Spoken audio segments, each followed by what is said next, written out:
கர்த்தருடைய வேத வார்த்தை என சொல்லப்படும் பொழுது எந்த காலத்திலும் சிலுவையில் அறையப்பட்ட இயேசு கிறிஸ்துவை பற்றியே பிரகடனப்படுத்துகிறது என்ற உண்மையை நாம் அறிந்திருக்க வேணும். நாங்களோ சிலுவையில் அறையப்பட்ட கிறிஸ்துவை பிரசங்கிக்கிறோம். சிலுவையில் அறையப்பட்ட இயேசு கிறிஸ்து தான் சுவிசேஷம் என்றதையும், சிலுவையில் அறையப்பட்ட இயேசு கிறிஸ்து தான் கர்த்தருடைய வார்த்தை என்பதையும், அதன் மூலமே விடுதலை நமக்கு கிடைக்கிறது என்பதையும் நாம் தெளிவாக அறிந்து கொள்ள வேண்டும். கிறிஸ்துவுடனே கூட சிலுவையில் அறையப்பட்டேன், ஆயினும் பிழைத்திருக்கிறேன்.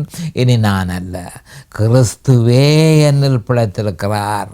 நான் இப்பொழுது மாம்சத்தில் பிழைத்திருப்பதோ என்னில் அன்பு கூர்ந்து எனக்காக தம்மை தாமே ஒப்பு கொடுத்த தேவனுடைய குமாரனை பற்றும் விசுவாசத்தினால் பிழைத்திருக்கிறேன்.